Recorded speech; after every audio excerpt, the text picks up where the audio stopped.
ಇದು ದಿವ್ಯರಾದ ಸ್ಕಂದಾಮಾತೆಯ ಕತೆ. ಪಾರ್ವತಿ ದೈವಿ ರೂಪ. ಶ್ರೀ ಸ್ಕಂದನ ತಾಯಿಯಾಗಿ ಅವಳನ್ನು ಭಕ್ತಿಯಿಂದ ಆರಾಧಿಸುವವರು ಮೋಕ್ಷವನ್ನು ಪಡೆಯುತ್ತಾರೆ. ಅವಳು ತನ್ನ ಗರ್ಭದಲ್ಲಿ ಸ್ಕಂದನನ್ನು ಇಟ್ಟುಕೊಂಡು ಅವನನ್ನು ಮಹಾದೈತ್ಯರು ಮತ್ತು ಶಕ್ತಿಗಳಿಂದ ರಕ್ಷಿಸುತ್ತಾಳೆ.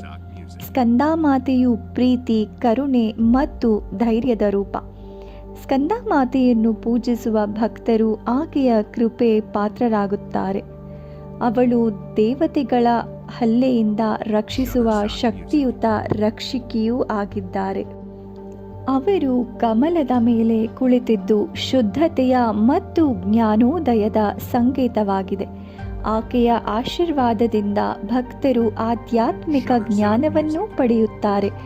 ಅವರ ಮಗ ಸ್ಕಂದನು ದೈತ್ಯರನ್ನು ನಿರ್ಣಯಿಸಿದಾಗ ಸ್ಕಂದಮಾತೆಯು ಸರ್ವಶಕ್ತಿಶಾಲಿಯಾದ ತಾಯಿಯಂತೆ ಮಾರ್ಗದರ್ಶಕವಾಗಿರುತ್ತಾಳೆ. ಸ್ಕಂದಮಾತೆಯ ಆರಾಧನೆಯಿಂದ ನಮ್ಮ ಮನಸ್ಸಿಗೆ ಶಾಂತಿ ಮತ್ತು ನಮ್ಮ ಜೀವನಕ್ಕೆ ಸಂರಕ್ಷಣೆಯನ್ನು ಪಡೆಯುತ್ತೇವೆ. ಅವಳ ದಯೆಯಿಂದ ಎಲ್ಲ ಬಾಧೆಗಳು ತೀರುತ್ತವೆ.